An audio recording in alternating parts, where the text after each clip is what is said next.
Friends, welcome back your channel. நம்ம ஒரு mini vlog பார்க்கலாம் வாங்க. இப்போ இந்த முருங்காய் ஏன் எடுக்கிறேன்னு தெரியுமா?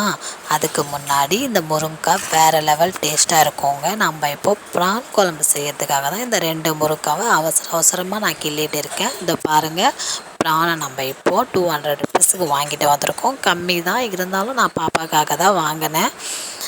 அதை நல்லா இப்போ நான் இந்த மாதிரி க்ளீன் பண்ணி எடுத்துக்கிட்டேன். இதில் மஞ்சத்தூள் போட்டு ஒரு 5 தடவை நீங்கள் வாஷ் பண்ணி எடுத்துக்கோங்க. நீச்சு ஸ்மெல் வராது. இப்போ அதுக்கான தேவையான ஐட்டம்ஸை ரெடி பண்ணிக்கிட்டோம். ப்ரான் குழம்புக்கு வெங்காயம், கருவேப்பிலை, இஞ்சி பூண்டு பேஸ்ட்டு, முருங்கைக்காய், உருளைக்கிழங்கு, தக்காளி, கொத்தமல்லி, அப்புறம் தேங்காய், அரை தக்காளி, அரை வெங்காயம் நம்ம மிக்ஸி ஜாரில் போட்டு அரைச்சிக்கலாம். இப்போ நம்ம எப்படி செய்யலாம் ப்ரான் குழம்பு வாங்க பார்க்கலாம். கடாயை வச்சுட்டு எண்ணெய் ஊற்றிட்டு கடுகு போட்டு வெங்காயம், கருவேப்பிலை எண்ணெயில் போட்டு நல்லா வதக்கணும்.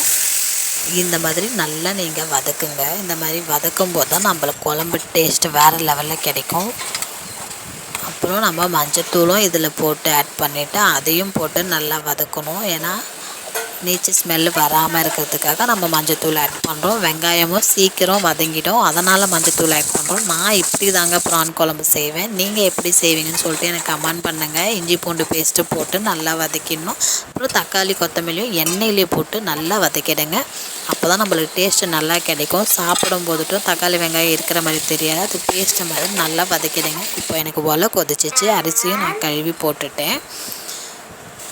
இப்போது முருங்கைக்காய், உருளைக்கிழங்கு எண்ணெயிலே போட்டு அதுவும் நல்லா எண்ணெயில் வதக்குங்க. நான் ஏன் எண்ணெயில் வதக்க சொல்கிறேன்னா, முருங்காயும் உருளைக்கிழங்கும் எண்ணெயில் வதக்கும் போது முருங்கையோடைய டேஸ்ட்டு வேறு லெவலில் இருக்கும்.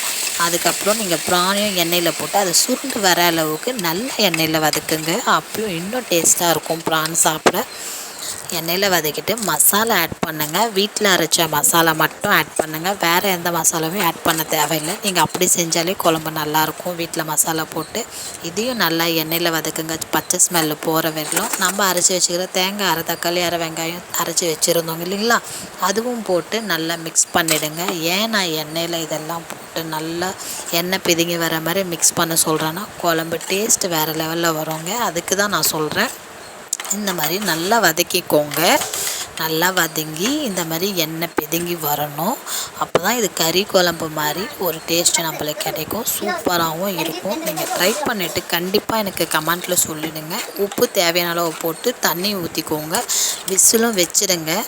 நான் விசில் வச்சுட்டேன். இப்போது ஒரு விசில் வச்சுட்டு எனக்கு சாப்பாடு கொதிச்சிச்சு. சாப்பாடையும் நான் வடிக்க போகிறேன்.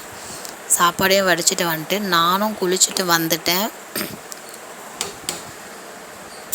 குளிச்சுட்டு வந்துட்டு இப்போ நான் திறந்து பார்க்குறேன்.